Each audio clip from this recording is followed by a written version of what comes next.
Boa tarde, a paz do Senhor. Eu gostaria de compartilhar com vocês uma mensagem que está no Evangelho de Marcos, capítulo 16, versículo 15. Diz assim: Ide por todo o mundo, pregai o Evangelho a toda criatura. Jesus já havia ressuscitado e ele aparece aos seus discípulos e ele dá essa missão para os discípulos. Ide por todo o mundo, pregai o Evangelho a toda criatura. Nós chamamos esse versículo de a grande comissão, ou seja, a missão de todos quantos são salvos de anunciar esse Evangelho.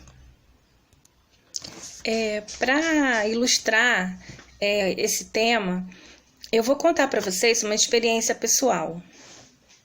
No ano de 2005, eu estava procurando uma pessoa para me ajudar na minha casa. E aí eu encontrei uma pessoa por indicação de uma mãe de aluno, e essa pessoa foi para minha casa. E essa pessoa, ela começou a falar de Jesus para mim. E teve um dia que ela falou assim: "Você não tem uma Bíblia?" E eu não tinha uma Bíblia. E ela falou assim: "Então compra uma Bíblia, nem que seja uma dessas pequenininhas de bolsa." E isso eu fiz, comprei a Bíblia. E ela falava, eu ouvia, analisava. Nessa época, eu era católica, mas eu não era uma católica praticante. Eu tinha sido batizada na igreja católica, mas eu não seguia a religião, né? E aí ela começou a falar de Jesus para mim, eu comecei a entender algumas coisas, muito pouca coisa, mas a Bíblia estava ali. E aí, 3 meses depois, meu marido sofreu um acidente, e foi um acidente muito grave. E eu cheguei no hospital, ia um dia, ia outro, e ninguém falava, e só fala aquela frase assim: tá estável, né? É a frase bem conhecida dos médicos: tá estável. E eu fiquei inconformada com aquilo e fui atrás do diretor do hospital. Enquanto ele não me falou tudo, eu não sosseguei. E aí ele me chamou e ele falou assim: olha, o caso dele é muito grave porque ele teve muitas lesões e, além disso, o crânio dele soltou da coluna. Então, depois que a gente tratar todas as lesões, a gente ainda vai ter que ver uma maneira de fixar esse crânio novamente. Então, ele pode vir a óbito a qualquer momento, é muito grave e a gente não te dá muita esperança. Aí eu saí daquela sala, e eu fui ao banheiro do hospital. Quando chegou no banheiro, eu me ajoelhei e eu peguei essa Bíblia. Ela estava na minha bolsa, era uma Bíblia pequena. E eu falei assim com Deus: Deus da irmã Lúcia, que é o nome dessa pessoa, Lúcia, fala alguma coisa comigo. E eu abri essa Bíblia. No momento em que eu abri a Bíblia, eu abri num texto que está em Ezequiel 37. E eu vou ler esse texto para vocês. Diz assim: A visão de um vale de ossos secos. Veio sobre mim a mão do Senhor, e o Senhor me levou em espírito e me pôs no meio de um vale que estava cheio de ossos, e me fez andar ao redor deles. E eis que eram muito numerosos sobre a face do vale, e estavam sequíssimos. E me disse: Filho do homem, poderão viver esses ossos? E eu disse: Senhor Jeová, tu sabes. Então me disse: profetiza sobre estes ossos e diz-lhes: ossos secos, ouvi a palavra do Senhor.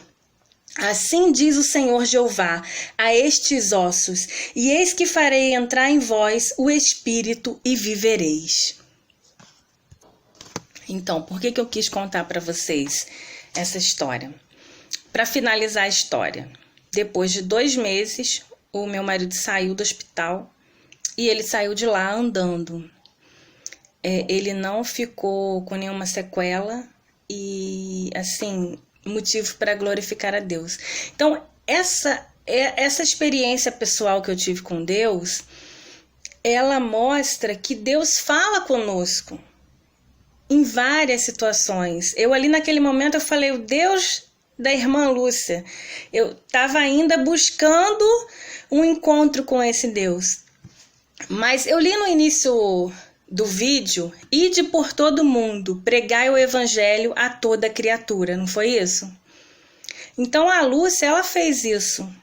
Ela foi até a minha casa, lá na minha casa ela era minha ajudante, e ela falou de Jesus para mim. Então ela fez o ide, ela fez o ide do Senhor.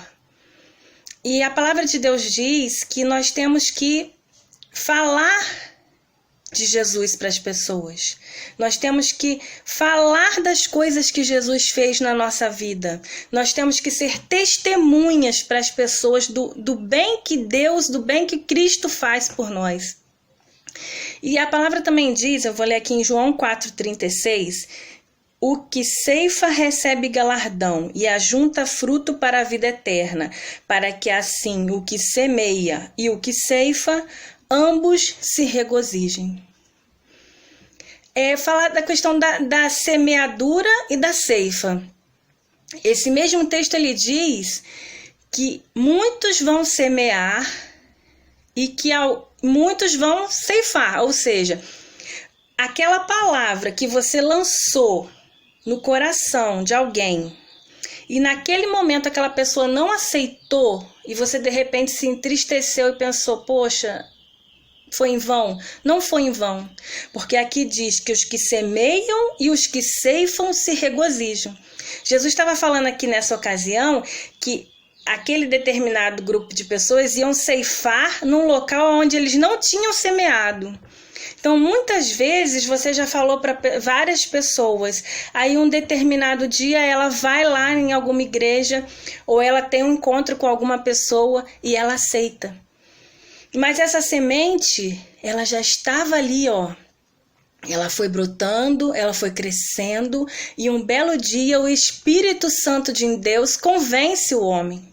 Porque o nosso papel não é convencer, o nosso papel é semear. Quem convence o homem do pecado, o ser humano do pecado, é o Espírito Santo de Deus. É ele que convence, não somos nós. Mas nós temos um papel de semear. E esse papel é muito importante. Né? Que sejamos semeadores da palavra. Que a gente possa estar dando testemunho da nossa vida. E eu quero falar também que a nossa função é semear, a nossa função não é julgar. Quando Jesus teve um encontro com a mulher pecadora, levaram a mulher até ele e falaram assim: essa foi pega em adultério, deve morrer apedrejada.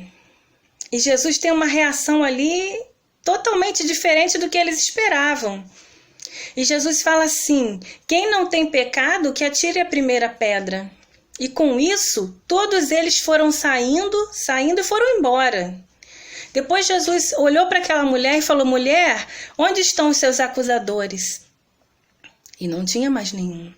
E Jesus fala para ela algo muito importante: mulher, vai e não peques mais. Vá e não peques mais. Então, quando nós temos esse encontro com Jesus, nós temos que seguir a nossa vida, a nossa caminhada agora é diferente.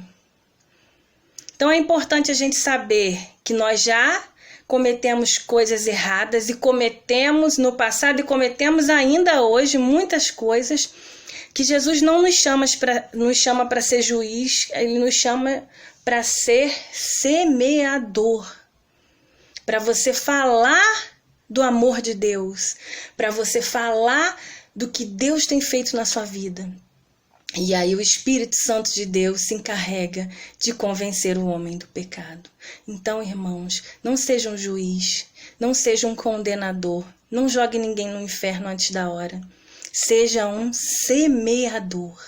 Fica com essa palavra, que o Senhor abençoe sua vida, que o Senhor esclareça melhor no seu coração, que o Senhor te capacite para ser um semeador. Eu agradeço em nome de Jesus. Um abraço.